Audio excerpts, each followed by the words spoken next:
Corona virus ਦੇ ਵਕਤ ਦੇ ਵਿੱਚ ਅਸੀਂ ਬਹੁਤ ਸਾਰੀਆਂ ਕਹਾਣੀਆਂ ਦੇਖੀਆਂ ਨੇ ਕਿ ਲੋਕ ਕਿਵੇਂ ਇੱਕ ਦੂਸਰੇ ਦੀ ਮਦਦ ਕਰ ਰਹੇ ਨੇ। ਉਸ ਦੇ ਦਰਮਿਆਨ ਖਾਸ ਕਰਕੇ ਲੋਕਾਂ ਨੂੰ ਦਿੱਕਤ ਆ ਰਹੀ ਸੀ ਜਿਹੜੀ ਕਿਤਾਬਾਂ ਦੀ ਕਾਪੀਆਂ ਦੀ ਪੜ੍ਹਾਈ ਕਿਵੇਂ ਹੋਵੇ, ਸਕੂਲ ਬੰਦ ਨੇ ਤੇ ਉਹ ਉੱਥੇ ਵੀ ਜਿਹੜੇ ਬੱਚੇ ਸਕੂਲ ਨਹੀਂ ਜਾ ਸਕਦੇ ਜਾਂ ਜਿਹੜੇ ਬੱਚਿਆਂ ਕੋਲੋਂ ਵਿਕਲਪ ਨਹੀਂ ਹੈਗੇ ਆਨਲਾਈਨ ਕਲਾਸਿਸ ਦੇ, ਉਹ ਕਿਵੇਂ ਪੜ੍ਹਾਈ ਕਰਨ, ਉਹਨਾਂ ਦੀ ਕਿਵੇਂ ਮਦਦ ਕੀਤੀ ਜਾ ਸਕਦੀ ਹੈ ਤੇ ਹੋਰ ਵੀ ਕਈ ਚੀਜ਼ਾਂ ਜਿਨ੍ਹਾਂ ਦੇ ਵਿੱਚ ਚੰਡੀਗੜ੍ਹ ਦੇ ਸੰਦੀਪ ਕੁਮਾਰ ਪਿਛਲੇ 3-3.5 ਸਾਲ ਤੋਂ ਕੰਮ ਕਰ ਰਹੇ ਨੇ। ਉਹਨਾਂ ਦੇ ਨਾਲ ਗੱਲ ਕਰਾਂਗੇ ਕਿ ਕੀ ਚੀਜ਼ਾਂ ਉਹਨਾਂ ਦੀ ਓਪਨ ਆਈਜ਼ ਫਾਊਂਡੇਸ਼ਨ ਹੈਗੀ ਹੈ ਤੇ ਉਸ ਦੇ ਜ਼ਰੀਏ ਉਹ ਕੀ ਚੀਜ਼ਾਂ ਕਰਦੇ ਨੇ, ਕਿਵੇਂ ਲੋਕਾਂ ਦੀ ਮਦਦ ਕਰਦੇ ਨੇ। Sandeep ji, open eyes foundation ਤੁਸੀਂ ਬਣਾਈ, 3-3.5 ਸਾਲ ਤੁਸੀਂ ਦੱਸਿਆ ਕੰਮ ਕਰ ਰਹੇ ਹੋ, ਇਹਦੇ ਵਿੱਚ ਤੁਸੀਂ ਵਿਦਿਆਰਥੀਆਂ ਨੂੰ ਇੰਟਰਨਸ਼ਿਪ ਵੀ ਕਰਾਉਂਦੇ ਹੋ। ਕੀ ਚੀਜ਼ਾਂ ਇਸ ਦੇ ਜ਼ਰੀਏ ਤੁਸੀਂ ਕਰਦੇ ਹੋ? ਅਸੀਂ ਦੇਖਿਆ ਕਿ ਤੁਸੀਂ ਜਗ੍ਹਾ ਜਾ ਕੇ ਜਿੱਥੇ ਬੱਚਿਆਂ ਨੂੰ ਕਾਪੀਆਂ ਕਿਤਾਬਾਂ ਦੀ ਜ਼ਰੂਰਤ ਹੁੰਦੀ ਹੈ ਉਹ ਵੀ ਦਿੰਦੇ ਹੋ। ਉਸ ਦੇ ਨਾਲ ਖਾਸ ਕਰਕੇ ਜੇ ਅਸੀਂ ਔਰਤਾਂ ਦੀ ਗੱਲ ਕਰੀਏ ਤਾਂ ਸੈਨੀਟਰੀ ਪੈਡਸ ਵੀ ਜਿੱਥੇ ਨਹੀਂ ਉਪਲਬਧ ਹੁੰਦੇ ਉਹ ਵੀ ਇਹਨਾਂ ਵੱਲੋਂ ਉਪਲਬਧ ਕਰਵਾਏ ਜਾਂਦੇ ਨੇ। ਕੀ ਚੀਜ਼ਾਂ ਤੁਹਾਡੀ ਆਰਗੇਨਾइजेशन करती है? देखिए, इसमें ये है कि हमारी जो ऑर्गेनाइजेशन है ये एजुकेशन और वुमेन हेल्थ के ऊपर हम काम करते हैं। एजुकेशन में क्या है कि जो बेसिक चीज़ें होती हैं, जैसे विद्यार्थी के लिए किताब की ज़रूरत होती है, नोट पैड की ज़रूरत होती है, स्टेशनरी के सामान की ज़रूरत होती है।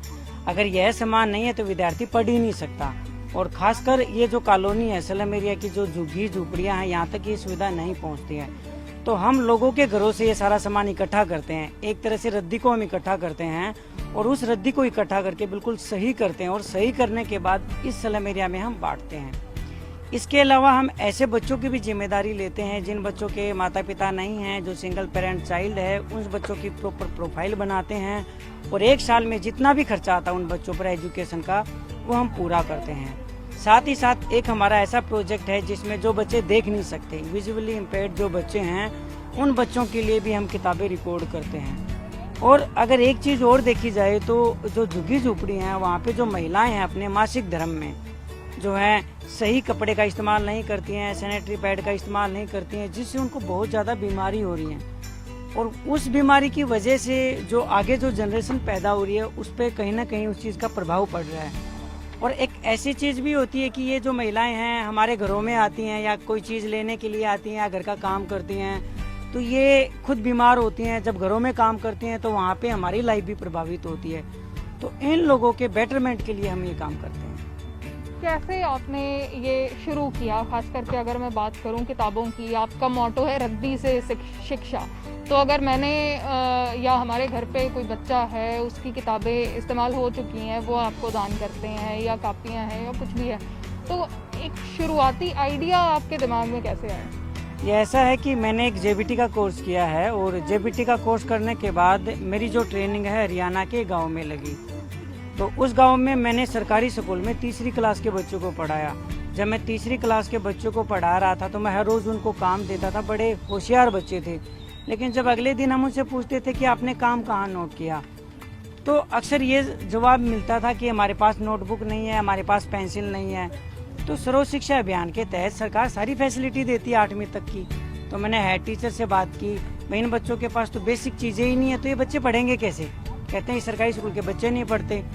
तो उन्होंने कहा कि सरकार इनके अकाउंट में नाम मात्र पैसे डालती है, 1200 रुपये लगभग।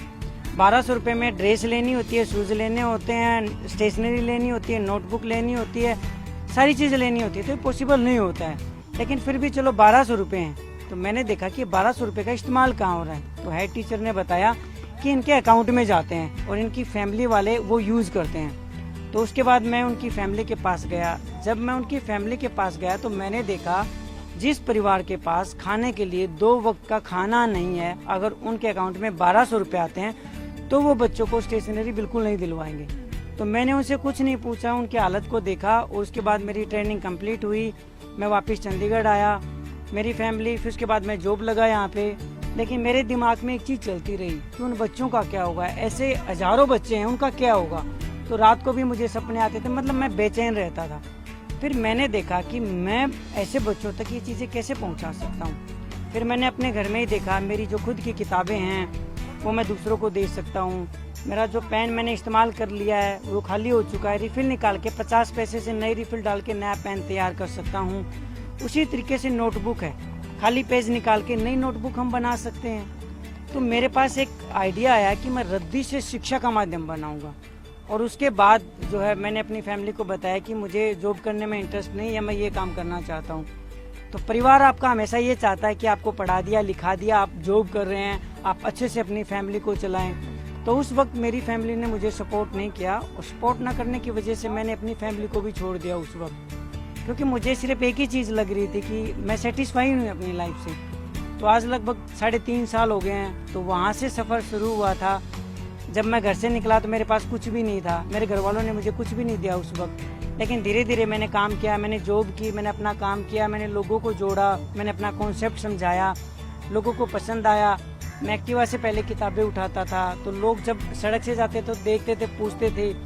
तो उस तरीके से लोग जो है इस मुहिम से जुड़ते गए। और आज जो है ट्राई सिटी के मोस्टली कॉलेजों में, स्कूलों में, स्लम एरिया में 7-8 ऑर्गेनाइजेशनों में हमारी किताबें जाती हैं। तो अभी जैसे आप किताबें तो देते ही हैं, लेकिन आप इंटर्नशिप भी करा रहे हैं स्टूडेंट्स को, तो आप पढ़ा भी रहे हैं बच्चों को?